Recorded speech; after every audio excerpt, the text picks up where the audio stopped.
Hello everyone, সবাই ভালো আছেন তো? আমিও ভালো আছি। এখন তো তালের সিজন, তাই তালের সিজনে আর সামনেই জন্মাষ্টমী, তাই আপনাদের একটু পোড়া পিঠে করে দেখাচ্ছি। তা আমি কী নিয়েছি দেখো। আমি নিয়েছি তালকে ভালো করে মাড় বের করেছি, আর চালের গুঁড়ো নিয়েছি।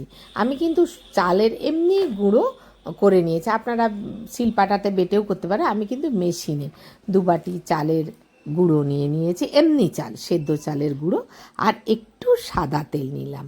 আপনারা এর বদলে বাটার নিতে পারেন, ঘি নিতে পারেন, সবই নিতে পারেন। যাক, আমার কাছে ছিল সাদা তেল, আমি সাদা তেল নিয়েছি। এরপর কিন্তু তালের মাড়টাকে আমি ঠিক দু দু দু বাটি চালের গুঁড়ো নিয়েছিলাম, ঠিক সেই পরিমাণ আমি কিন্তু তালের মাড়টাও নিয়েছি। ভালো করে তালটাকে আমি মেরে নিয়ে একটু হালকা গরম করে নিয়েছিলাম, ভালো করে একটু বেশ গরম, যাতে একটা তালের যে কাঁচা গন্ধটা চলে যায়। তো আমি 2 কাপ ঠিক তালের মাড় নিয়েছি, একদম 2 কাপ মাড়। এরপর আমি ভালো করে মাড়টাকে একদম মাড়টাকে কিন্তু সেই যে একটা রোয়া রোয়া থাকে, সেই রোয়া রোয়া কিন্তু নেই। ভালো করে আমি চিপকে নিয়ে ভালো করে নিয়েছি, যাতে কোনো রোয়া নেই। দেখতে পাচ্ছ, পিঠের মধ্যে যদি রোয়া থাকে একটা খুব বাজে লাগে। তো আমি বেশ ভালো করে ছাঁকনিতে ছেঁকে একদম তালের মাড়টাকে পরিষ্কার ক্লিয়ার করে নিয়েছি। এরপর আমি হালকা অল্প করে চিনি দিয়েছি, মানে প্রায় 2 বাটি, ছোটো বাটির 2 বাটি চিনি দিয়েছি। আর আমি এলাচ একটু গুঁড়ো দিয়েছি, আর 2টো গোটা এলাচও দিয়ে দিয়েছি। তো এবার এলাচ গুঁড়ো দিলে একটা স্মেলটাও খুব সুন্দর হয়। এরপর কিন্তু আমি গরুর দুধ 1/2 কাপ পরিমাণ গরুর দুধ নিয়েছি, ভালো করে একদম মেখে নেব, সুন্দর করে একদম হাতের সাহায্যেই মাখবো, কারণ মাখাটা খুব ভালো হয়। একদম সুন্দর করে মেখেছি। তো আর একটু অল্প 1/2 কাপ, 1/2 কাপের চেয়েও কম বা 1/2 কাপই দেবো, আর একটু দুধ দিয়ে দিলাম। দুধটা দিলে বেশ খেতে বেশ টেস্ট একটা অন্যরকম হয়। এরপর আমি কিন্তু এতে নারকেল কুড়িয়ে একটুখানি দিয়েছিলাম।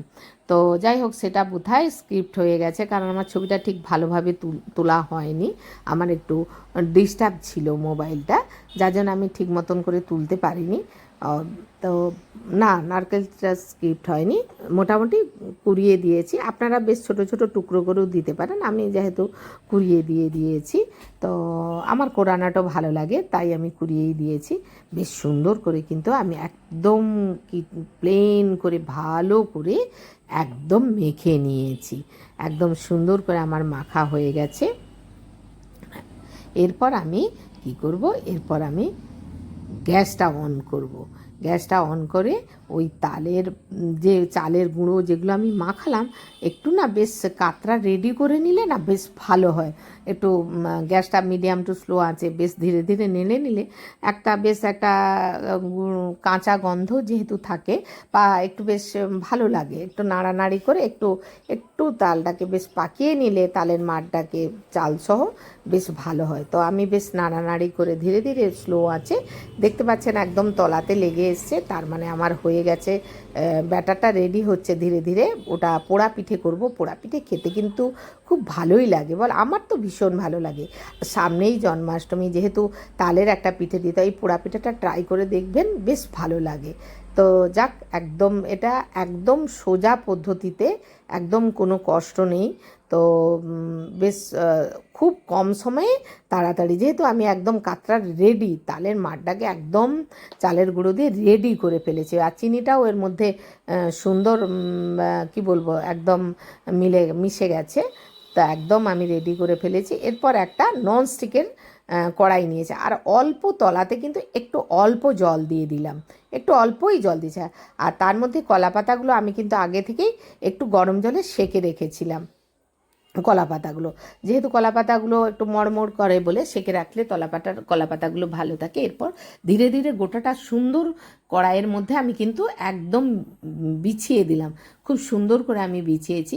এরপর কিন্তু ধীরে ধীরে আমি তালের যে ব্যাটারটা রেডি করে রেখেছিলাম, ওই ব্যাটারটা একদম সুন্দর করে একদম ভালো করে দিয়ে দেবো, যাতে কোনো একটা ফাঁক ফোকর থাকবে না। বেশ সুন্দর করে একদম চেপে চেপে যাতে বেশ সুন্দর করে একদম জমাট বাঁধে, যার জন্য আমি সুন্দর করে একদম চেপে চেপে দিয়ে দিচ্ছি, একদম রেডি করে দিচ্ছি। খুব সুন্দরভাবে কিন্তু আমি রেডি করছি, বেশ সুন্দরভাবে গোল করে রেডি করে দিলাম, একদম যাতে কোনো না ফুটো বা কোনো কিছু থাকে, একদম ভালো করে চেপে চেপে হাতের সাহায্যে একদম রেডি করে ফেলছি, একদম রেডি করে দিচ্ছি।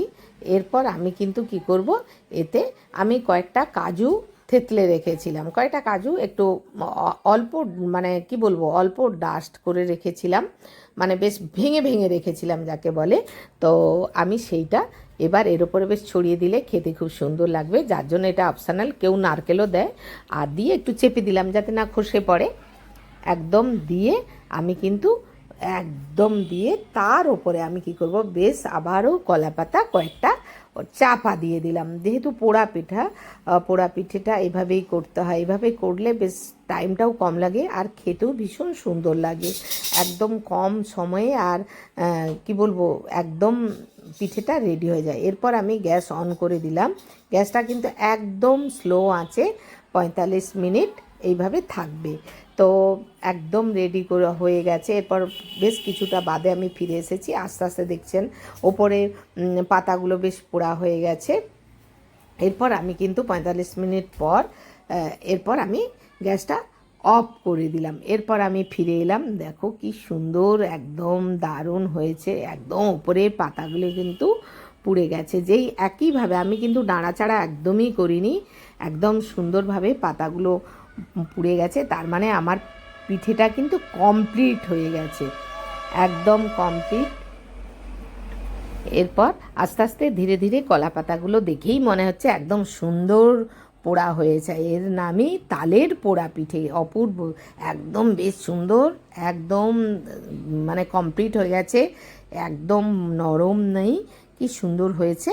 এরপর কিন্তু আমি দেখতে পাচ্ছ, এরপর আস্তে আস্তে ধীরে ধীরে আমি তুলে নেব, একদম তুলে নিলাম, কোনো কিছু আটকায়নি, একদম তোলা হয়ে গেছে, একদম তুলে নিয়েছে, একদম পেছনটাও কি সুন্দর পোড়া হয়ে গেছে, একদম দারুণ। আর স্মেলটা যা অপূর্ব, মানে আপনাদের বলে বোঝাতে পারবো না, খুব সুন্দর স্মেল, একদম খুব সুন্দর হয়েছে। দেখো পেছনটা দেখুন, একদম দারুণ পোড়া পোড়া হয়েছে, আমার তো একদম জিভে জল চলে আসছে দেখেই, যে এই কাটলেই আমার খেতে, এই পোড়া পিঠেটা আমার কিন্তু খেতে ভীষণ সুন্দর লাগে, একদম দারুণ দারুণ, একদম পেছনটা কি অপূর্ব, কি সুন্দর হয়েছে, একদম দারুণ, একদম ভীষণ ভীষণ সুন্দর। আমার মেয়ে বললো, মা আমাকে দাও, কিন্তু আমি বললাম যে কাটি তারপর তো দেবো। যাক, আমি ধীরে ধীরে একটা সুন্দর ছুরির সাহায্যে একটু একটু করে আস্তে আস্তে আমি কেটে কেটে নিচ্ছি।